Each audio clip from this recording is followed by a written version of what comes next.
सतगुरुदेव की जय। परमेश्वर कबीर जी की प्यारी संगत को, विश्व की सारी संगत को दास का आशीर्वाद है। परमात्मा आपको मोक्ष दे, सुखी रखे, काल कष्ट से रक्षा करे।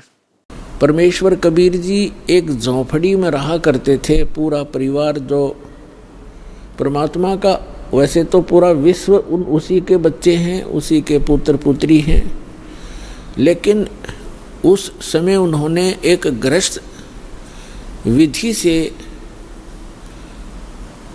परिवार नहीं बनाया था।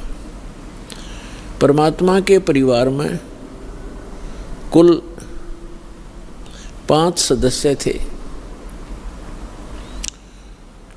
एक तो नीरू और नीमा, ये 2 जिनको परमात्मा लहर तारा नामक तालाब पर कमल के फूल पर शिशु रूप में मिले थे, और एक स्वयं परमात्मा, और 2 एक लड़का एक लड़की, जिसका नाम, लड़के का नाम कमाल था, लड़की का नाम कमाली था। ये दोनों लड़का और लड़की परमात्मा ने मृत जीवित किए थे किसी विशेष परिस्थिति में। तो ये कुल परिवार था परमात्मा का। तो परमात्मा एक झोंपड़ी में रहा करते थे और एक जुलाहे का कार्य किया करते थे, कपड़ा बुनते थे, अपने हाथों से निर्वाह करते थे और तत्व ज्ञान का प्रचार भी करते थे, सत्संग भी करते थे और सतगुरु रूप में वो उपदेश भी दिया करते थे, दीक्षा भी देते थे और यथार्थ ज्ञान भी सुनाया करते थे।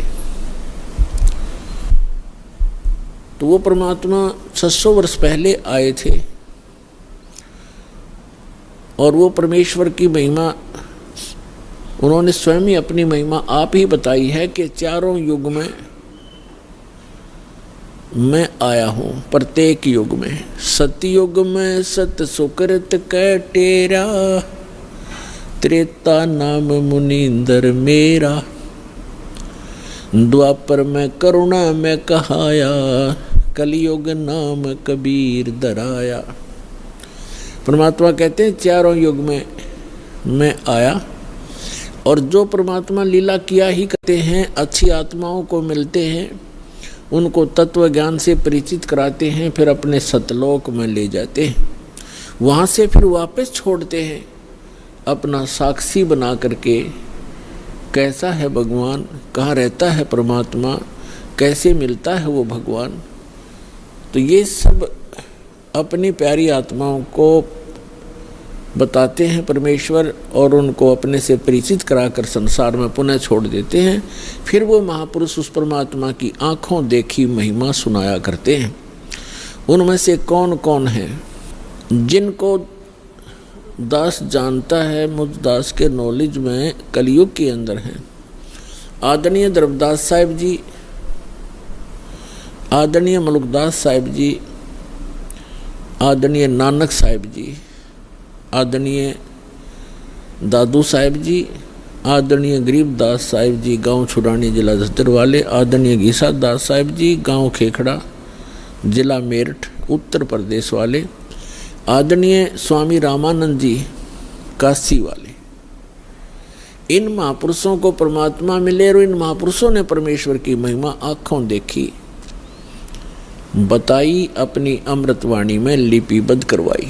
आज वो एफिडेविट हैं उस परम पिता की महिमा जो उन्होंने आँखों देखी थी।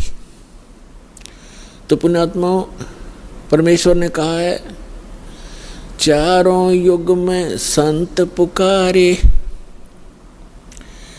कूक कहा हम हेल रे, हीरे माणिक मोती बरसें, ये जग चुगता डेल रे।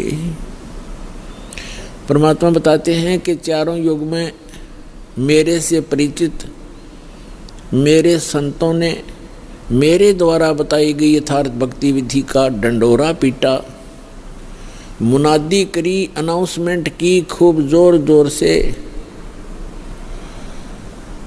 और मैंने भी आकर के प्रत्येक युग में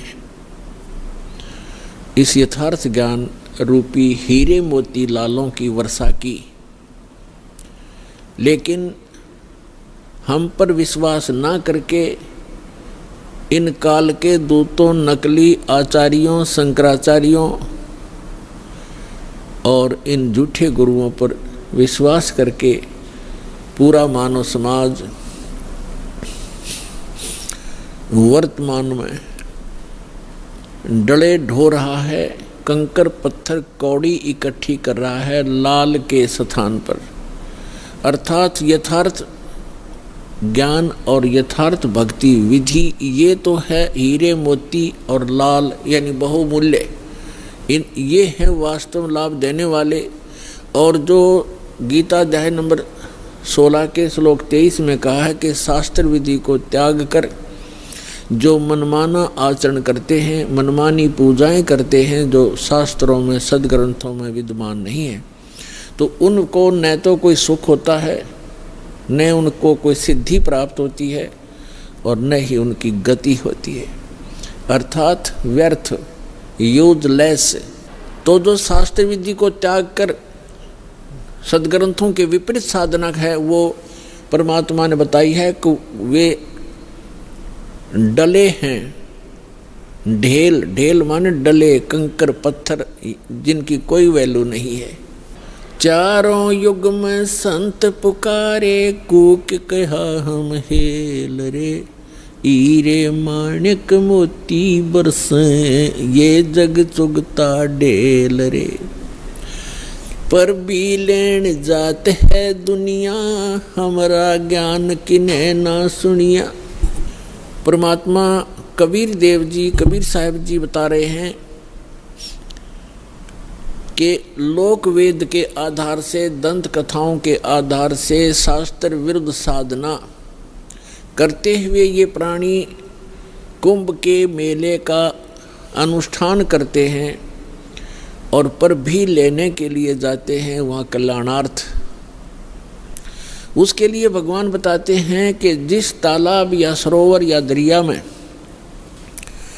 आप स्नान करने जाते हो कोई पर भी निर्धारित करके, आपसे पहले वहाँ उस तालाब में, सरोवर में, उस दरिया में मेंढक, मछली और बहुत से कीड़े मकोड़े पहले से ही विद्यमान होते हैं, जीव जंतु, और वो तो सदा ही उसके अंदर नहाते हैं, क्या उनका कल्याण हो जाएगा? जिस प्रकार उन मेंढक और मछलियों का कोई कल्याण नहीं हो सकता, इसी प्रकार आपका भी उस पर भी में नहाने से आत्म कल्याण नहीं हो सकता। आत्म कल्याण होगा अपनी सदग्रंथों श्रीमद् भगवद गीता में वर्णित विधि और उसके अनुसार की गई साधना से।